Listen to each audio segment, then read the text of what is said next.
प्यारे बच्चों, सुप्रभात। आशा आप स्वस्थ होगे और समय पर अपना काम कर रहे होगे। हम पढ़ रहे हैं हिंदी ग्रामर। हिंदी ग्रामर के अंतर्गत हम पढ़ रहे हैं पाठ 10 शब्द रचना, समास और संधि। समास के विषय में मैंने आपको बता दिया, आशा आपको समझ आ गया होगा और आपने खुद से भी उसको पढ़ा होगा। और उसके बाद अब हम करेंगे संधि। संधि के विषय में मैंने आपको बताया था कि संधि किसे कहते हैं। दो वर्णों के मेल से होने वाले परिवर्तन को संधि कहते हैं। समास में दो या दो से अधिक शब्दों का मेल होता है, जबकि संधि में दो वर्ण आपस में मिलते हैं। तो संधि विच्छेद भी बता दिया था मैंने कि संधि युक्त शब्दों को अलग अलग करना संधि विच्छेद कहलाता है। जैसे हिमालय, हिम प्लस आलय, ये इसका क्या हो गया, संधि विच्छेद। ये संधि शब्द है और ये इसका संधि विच्छेद है। अब हम आज पढ़ेंगे संधि के भेद। संधि के 3 भेद होते हैं, स्वर संधि, व्यंजन संधि और विसर्ग संधि। सबसे पहले हम पढ़ेंगे स्वर संधि। दो स्वरों के मेल से उत्पन्न होने वाले विकार को स्वर संधि कहते हैं। स्वर, क्योंकि जो संधि है वो वर्णों का मेल है, और वर्ण कितने प्रकार के होते हैं हमारे, स्वर और व्यंजन, 2 प्रकार के। तो जब दो स्वर आपस में मिलते हैं तो उनके मेल से होने वाले परिवर्तन को संधि कहते हैं। दो स्वरों के मेल से उत्पन्न होने वाले विकार को संधि कहते हैं। जैसे निम्नलिखित उदाहरण से समझिए। सत्य प्लस अर्थी। आप देखो, सत्य ये आ है, अब आप सोचोगे ये तो यह है, लेकिन आपको इतना तो पता ही होगा कि हर व्यंजन के साथ स्वर होता है। अगर उसमें कोई मात्रा नहीं होती है तो, अगर आ होता है और अगर जो मात्रा होती है तो मात्रा वाला स्वर होता है। तो या के बाद क्या साउंड हो रहा है, अ। तो या के अंदर जो अ है और ये वाला आ मिल गए दोनों, तो क्या बन गया, बड़ा आ, सत्यार्थी, बड़ा आ। तो सत्य प्लस अर्थी, सत्यार्थी। गिरी प्लस ईश। अब गिरी, री, रा में कौन सा स्वर है, अब ई, गिरी, ई, और बड़ी मिलके क्या बन गया, बड़ी, गिरीश। देव प्लस ऋषि। देव आ और री क्या बन गया मिलके, अर, देव ऋषि, देव ऋषि। सदा प्लस एव। आ और ए क्या बन गया, आई, आ और ए, आई, सदैव। पर प्लस उपकार, परोपकार। आ और उ मिलके क्या बन गया, ओ, आ और ओ, परोपकार। इन उदाहरणों में पहले शब्द के अंत में और दूसरे शब्द के प्रारंभ में स्वर हैं। इन दोनों स्वरों के बीच मेल हुआ है तो ये मेल ही स्वर संधि कहलाता है। तो स्वर संधि किसे कहते हैं, जब दो स्वर आपस में मिलते हैं और उनमें कोई विकार होता है, कोई परिवर्तन होता है, तो उसे स्वर संधि कहते हैं। अब स्वर संधि के भेद। स्वर संधि के 5 भेद होते हैं, दीर्घ संधि, गुण संधि, वृद्धि संधि, यण संधि और अयाति संधि। सबसे पहले आती है दीर्घ संधि। जब पहले शब्द के अंत में, जब पहले शब्द, जैसे संधि 2 शब्दों के बीच में होती है, तो जब पहले शब्द के अंत में हर्ष या दीर्घ, मतलब बड़ा या छोटा, अ, ई, उ, री, और उससे दूसरे शब्द के प्रारंभ में वही हर्ष या दीर्घ स्वर आए तो दोनों के स्थान पर दीर्घ स्वर हो जाता है। मान लो जैसे हर्ष आ और हर्ष हुआ मिलके क्या हो गया, बड़ा। अब एक छोटा आ है, एक बड़ा है तो भी बड़ा हो जाएगा, दोनों बड़े हैं तो भी बड़ा हो जाएगा, एक बड़ा और एक छोटा है तो भी बड़ा हो जाता है।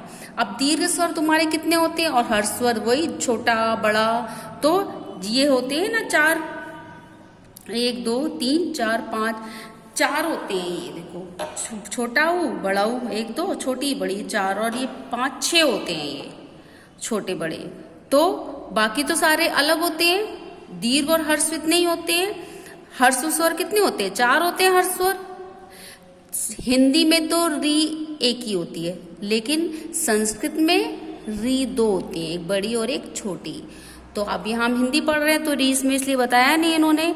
तो आ और आ मिलके आ, ऐसी छोटी छोटी बड़ी, छोटी बड़ी बड़ी, बड़ी छोटी बड़ी, छोटी बड़ी बड़ी बड़ी। इसी तरीके से हर्ष या दीर्घ स्वर मिलेंगे तो उनके बाद चाहे हर्ष या दीर्घ ही हो, उनके जैसा समान स्वर होता है तो दीर्घ हो जाता है। जैसे इसमें देखो स्पष्ट दिखाया हुआ है, एक छोटा छोटा और छोटा मिलके क्या बन गया, बड़ा। जैसे सूर्य प्लस अस्त, सूर्यास्त। धर्म प्लस आत्मा, धर्मात्मा। विद्या प्लस अर्थी, विद्यार्थी। विद्या प्लस आलय, विद्यालय। मतलब हर स्थिति में दीर्घ स्वर हो जाता है, चाहे दो हर्ष मिले या एक हर्ष या दीर्घ मिले या दोनों दीर्घ मिले, हर स्थिति में क्या बन जाएगा, दीर्घ स्वर। इसीलिए इसको दीर्घ संधि बोलते हैं। कवि प्लस इंद्र, कवींद्र। गिरि प्लस ईश, गिरीश। मही प्लस इंद्र, महींद्र। रजनी प्लस ईश, रजनीश। भानु प्लस उदय, भानुदय। धातु प्लस ऊष्मा, धातुष्मा। वधु प्लस उत्सव, वधुत्सव। भू प्लस ऊर्जा, भूर्जा।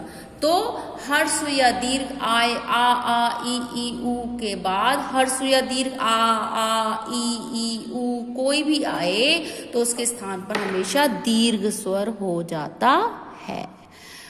दीर्घ संधि में नाम से ही जैसे पता चल रहा है कि दीर्घ होता है, दो हर्ष स्वर मिले तो उनका दीर्घ हो जाता है, एक हर्ष एक दीर्घ मिले तो भी दीर्घ हो जाएगा, और दोनों दीर्घ मिलेंगे तो भी दीर्घ स्वर ही हो जाता है। तो इसे कहते हैं दीर्घ संधि।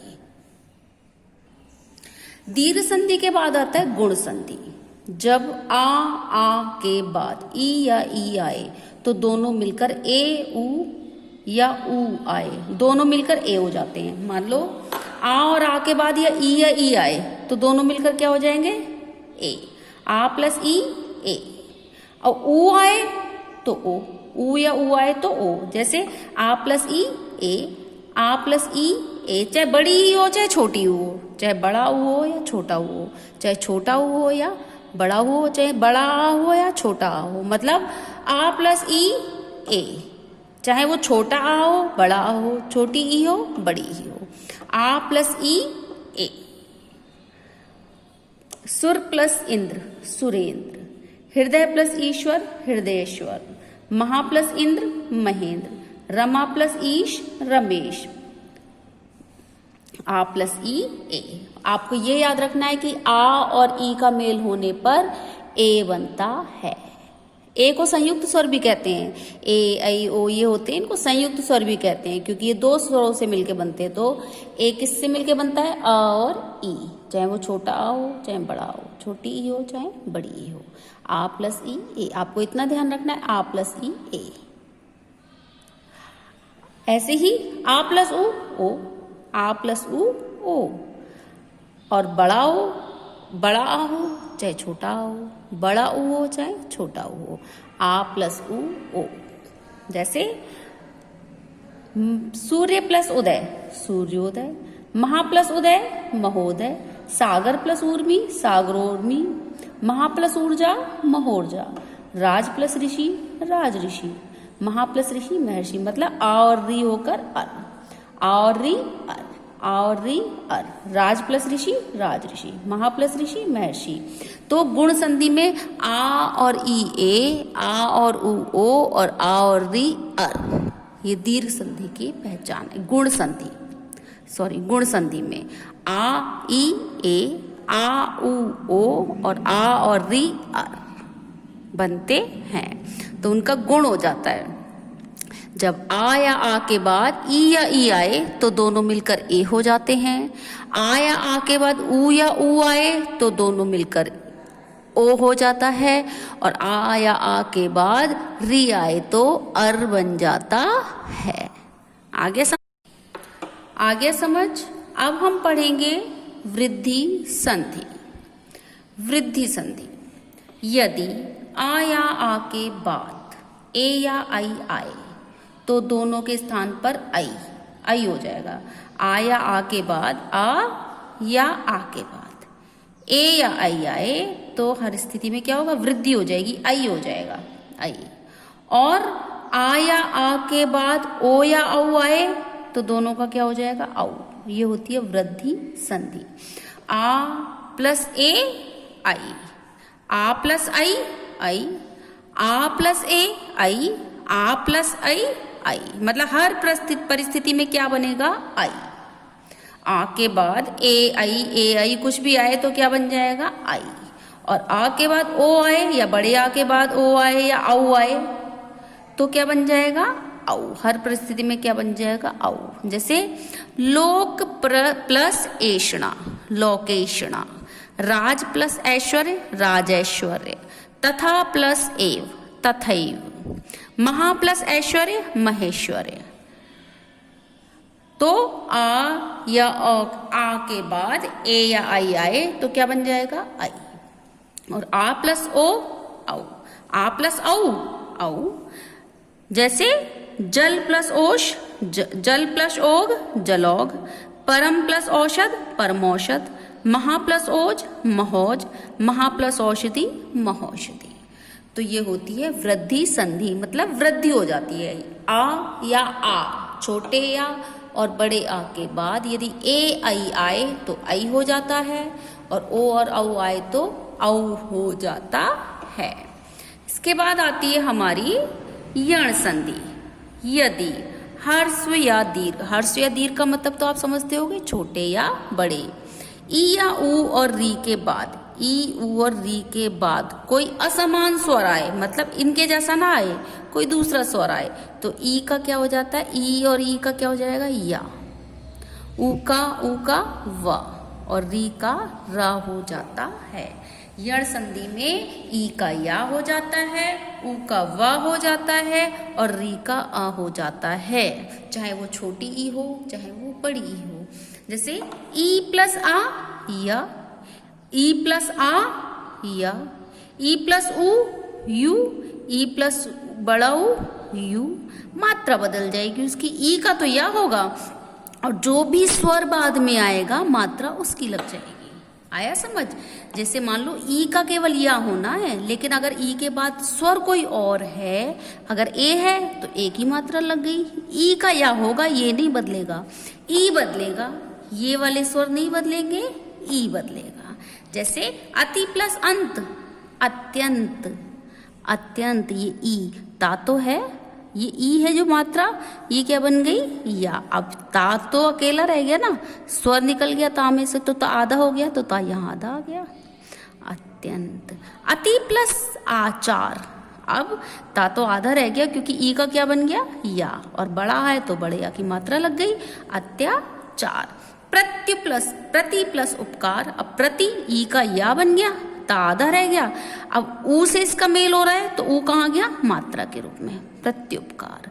प्रति प्लस ऊष, प्रत्युष, ता आधा रह गया, ई का या बन गया, और बड़ा हुआ है तो बड़े की मात्रा आ गई नीचे यहाँ पे, तो क्या बन गया? प्रत्युष। प्रति प्लस एक, प्रत्येक। नदी प्लस अर्पण, नद्यर्पण। देवी प्लस आलय, देव्यालय। अब ई का अब क्या बन गया? ऊ का क्या बन जाता है? वा। अब जैसे ई का या बन जाता है, ऐसे ऊ का क्या बन जाता है? वा। चाहे छोटा ऊ हो चाहे बड़ा ऊ हो, क्या बन जाएगा? वा। तो अनु प्लस अय क्या बन गया? अन्वय। ऊ का क्या बन गया? वा। ना रह गया आधा, अन्वय। सु प्लस आगत, स्वागत। आधा सा रह गया ना, ऊ का तो क्या बन गया? वा, स्वागत। अनु प्लस इति, अन्वीति। अनु प्लस ईक्षण, अन्वीक्षण। अनु प्लस एषक, अन्वेषक। वधु प्लस आगमन, वधवागमन। तो ई या ऊ के बाद, ई ऊ और री, इनके बाद यदि कोई असमान मतलब इनसे भिन्न स्वर आता है तो ई का या बन जाता है और ऊ का व बन जाता है और री का रा बन जाता है। आगे समझ। अब आएगी हमारी अयादि संधि। देखो री का राग बनना, देखो इसमें री प्लस आ रा, मात्र प्लस अनुमति मात्रा अनुमति, री प्लस आ रा, पितृ प्लस आ गया पित्र आ गया, मात्र प्लस ई मातृ छाया, भातृ प्लस उपदेश भातृ उपदेश। तो री का क्या बन जाता है? रा, री का रा। अब है अयादि संधि। यदि ए ऐ ओ औ के बाद कोई असमान स्वर आए तो इनके स्थान पर क्रमशः अय आय अव आव हो जाता है। जैसे ए के बाद कोई और भिन्न स्वर आए तो ए का आय, ए का आय और आई का आय, आई का आय, और ओ का अव, औ का आव। जैसे ने प्लस अन नयन, चे प्लस अन चयन, गे प्लस अक गायक, ने प्लस अक नायक, ने प्लस इका नायिका, पौ प्लस अन पवन, पो प्लस इत्र पवित्र, पौ प्लस अक पावक, नौ प्लस इक नाविक, भौ प्लस उक भावुक। आव, अब मात्रा तो इसकी लग जाएगी, ऊ कह तो उसकी लग गई।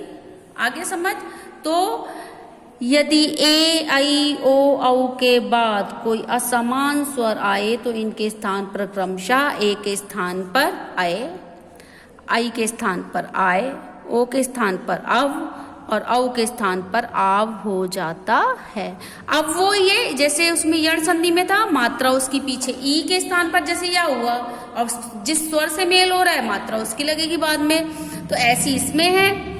मान लो औ के स्थान पर हुआ है आव और इसके आगे मात्रा है तो क्या हो गया आवी नाविक। इसमें ऊ है तो आवू, मतलब आव तो है ही है, उसके बाद जो है जिससे मेल हो रहा है मात्रा उस स्वर की लग जाती है। जैसे ऊ से मेल हो रहा है तो आवू, ई से मेल हो रहा है तो आवी, ऐसी ई से मेल हो रहा है तो आई। आगे समझ। तो ये होती है अयादी संधि। तो आज के लिए इतना ही। आज इन संधियों को आप अच्छे से पढ़िए। आप जब तक खुद नहीं पढ़ेंगे तो आपको समझ नहीं आएंगी। हर नियम इसमें लिखा हुआ है। आप वीडियो को बार बार सुन सकते हैं और उसको वीडियो देखकर, सुनकर और अपनी बुक पढ़ के आप इसको अच्छे से समझ लीजिए। और कोई भी प्रॉब्लम होती है तो आप मुझसे पूछ सकते हैं, फ़ोन पर भी पूछ सकते हैं और स्कूल में आके भी पूछ सकते हैं। तो आज के लिए इतना ही। धन्यवाद।